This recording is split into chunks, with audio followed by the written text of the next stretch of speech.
Hello, everyone. I'm not being a purist about this anymore. I'm starting out on the streaming web page from YouTube. You stream from a web browser, okay? So, I still don't feel at home on Windows 11. I did the work of the upgrade and am finding the shortcomings, which are numerous, and I'm getting over them. Charlie Brown is kicking at the football, landing on his back, pulling himself up, dusting himself off, having a little discussion with Lucy, trying to communicate and to receive acknowledgement. So, on my latest investigation, it seems that being on the developer track is the way to go to get the final features I need to feel at home on Windows 11, which I'm willing to do because this is not my main work machine. So anything I do here, some people deal with this with virtual machines and they're like, no big deal, blah, blah, blah, blah. But you know what? That's just not a good, viable solution.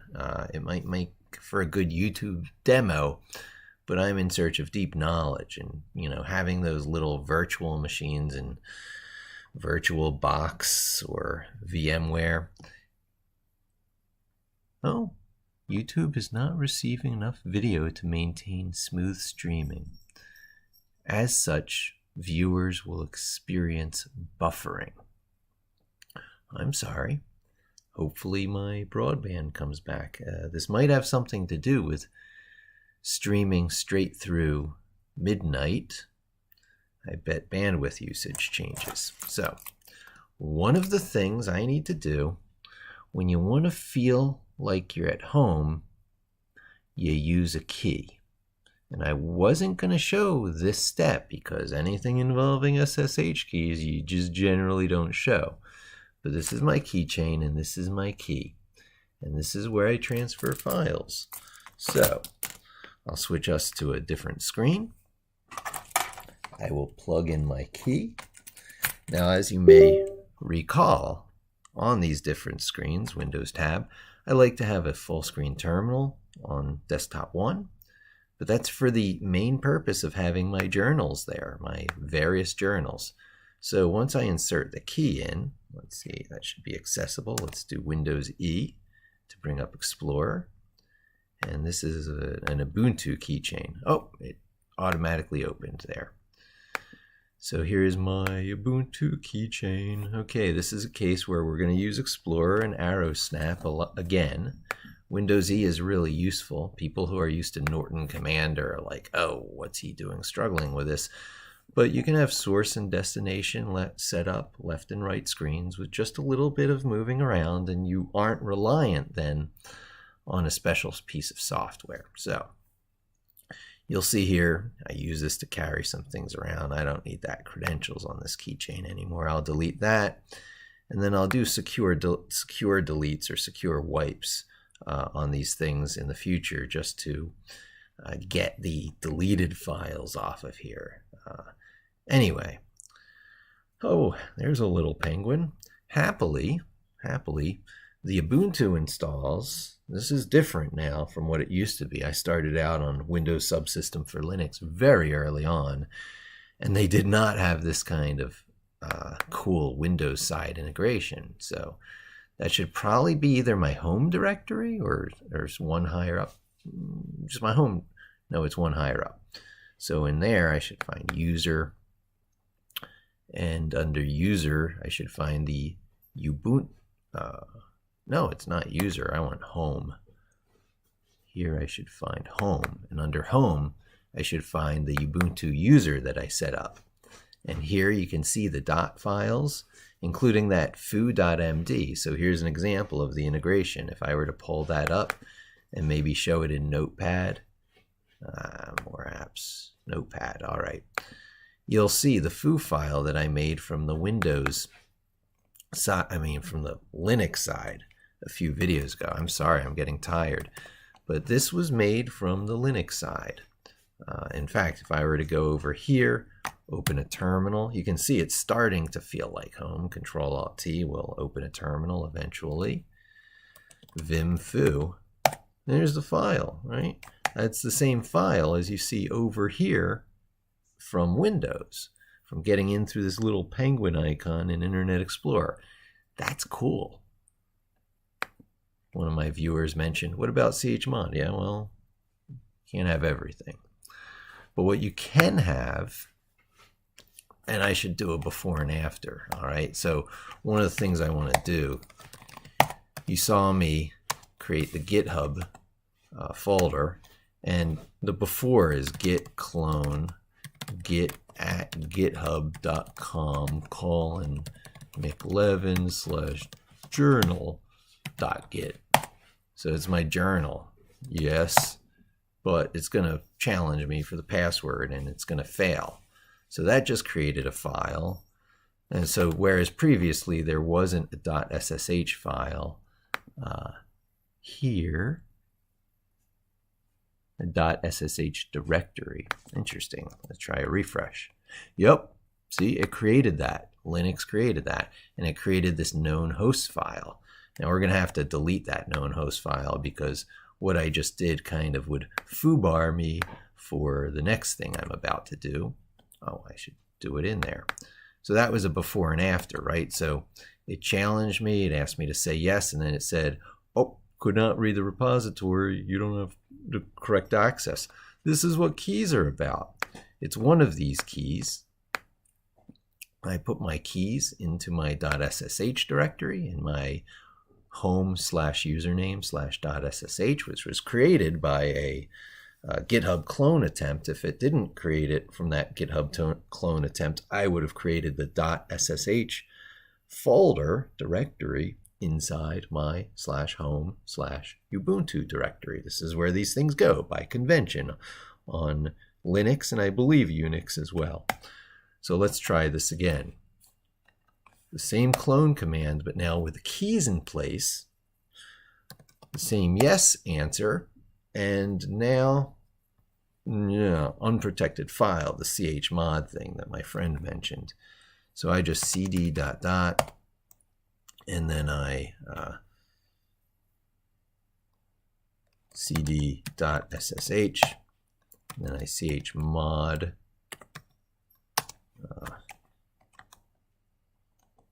I got to get what I chmod it to. Oh, I've got some users. Well, three. Okay, this is rare stuff, by the way. I'll tell you, no one's going to show you about SSH key stuff. They don't want to expose even the name of their SSH files. So chmod for git clone.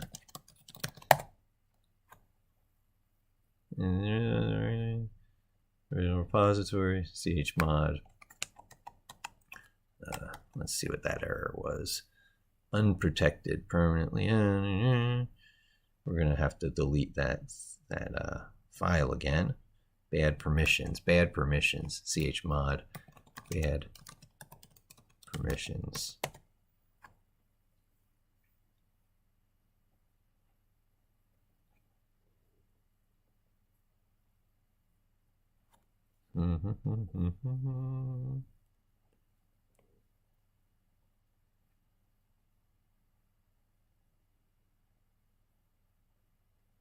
It needs to be locked down a little bit.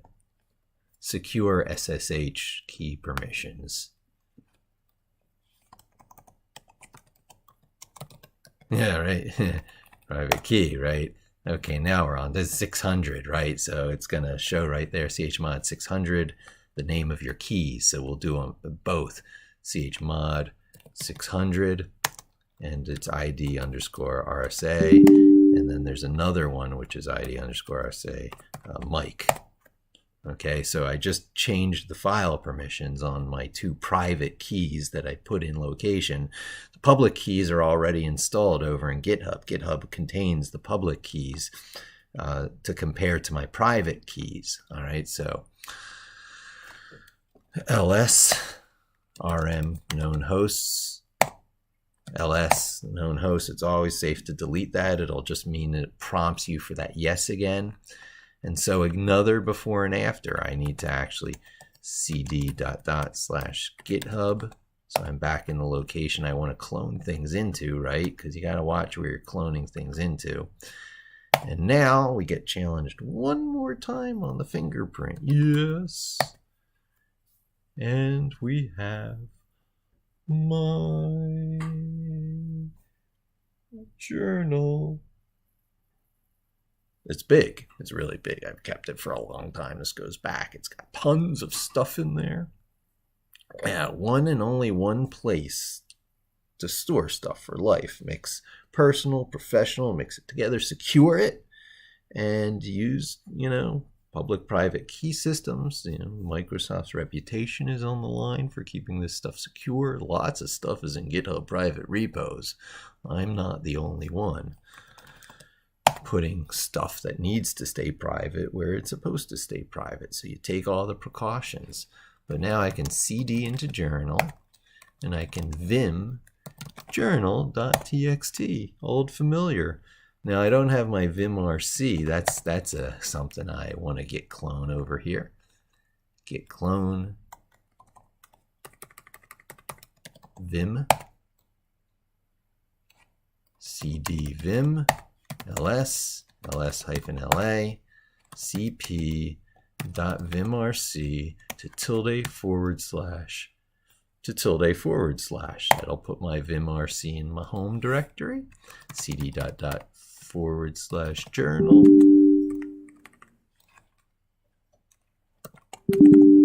cd.ls. Oh, I'm in journal. I vim copied in.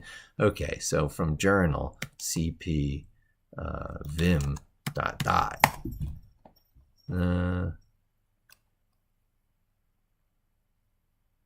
move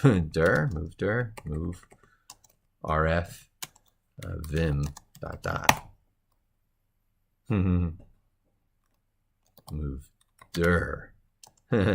Reveal how little I actually know of some of the more advanced commands. Vim dot not found. Okay, rm-rf vim. It wasn't hard to get it there in the first place, so delete the whole directory and just clone that pup back over here. And not that I had to, I already copied my vimrc into place. So cd into journal, vim journal.txt, new journal entry. Thank you very much. There's no place like home. All you need are some keys. Watch, W-A-T, watch your keys. Watch your electronic keys. Take care of your electronic keys.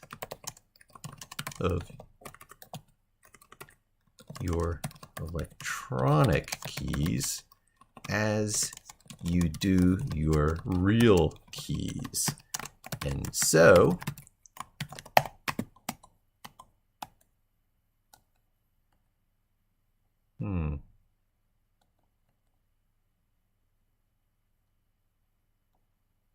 that's interesting. I wonder what I just showed. Quit.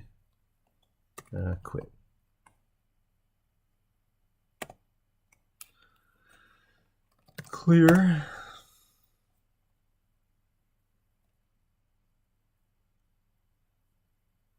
cd ... No, we don't need to do it from there. Control Shift left right. Okay, these keys stay, these keys go.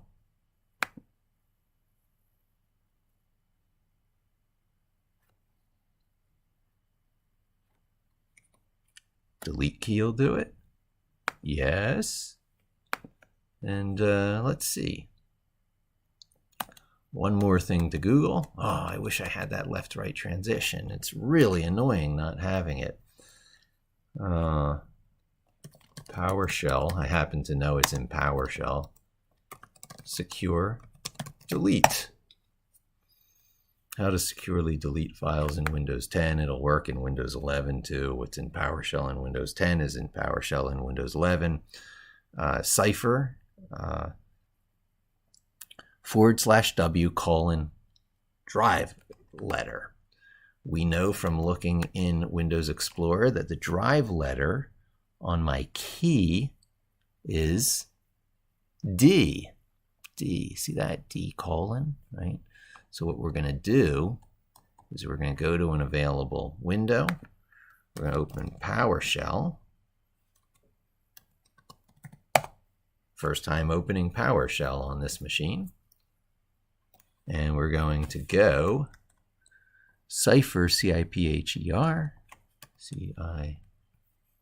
CIPHER, space, I think it was, yeah, /w : D : This is going to wipe the deleted file space, and only the deleted file space. This key is otherwise an Ubuntu 20.04 install key, which is nice to have on you. It's going to wipe it, and you treat your regular keys as you would your normal keys. You wouldn't hold a key up in front of a camera for everyone to see the pins, or else clever people could copy it. So in the same sense, I mean, I don't plan on losing my keys, but if I ever lost my keys, I don't want my private, RSA keys on my very key-looking USB keychain. So I'll let that go on while I check out whether people are chatting to me. Welcome to live chat. It's so surprising that there's actually people here now. I guess midnight's a good time to do this sort of stuff. What else is there? So I put the keys in place, and I'm showing what it... Oh yeah, the last thing, right? Because the whole reason for these reboots is because I'm trying to get really be on the Microsoft Insider Program Developer track, if I got that right. And so far my attempts have been a little less than stellar. I've gotten a lot of needs to reboot and a lot of things happening much too fast for there really to be a new version of Windows on my machine. So after the last reboot, the idea is to come in here and check for updates. Oh, there's also a Windows Insider Program maybe it's in there. Let's see if there's updates. It never hurts to click check for updates. They might end up being unnecessary updates if my whole version of Windows gets swapped out underneath of me, but we'll let that finish. Checking for updates, come on. Oh, I've played Jeopardy waiting music far too long. Oh, Windows 11, that's it, right? It's downloading, right? So finally, after some number of reboots, after going on to the Windows Insider Program, after choosing the developer track, and after turning on optional diagnostics mode, which required its own reboot, now finally we have a situation where the expected behavior is happening, which is, you don't go on a, special version of Windows program without expecting a fairly large download of a special version of Windows. It doesn't just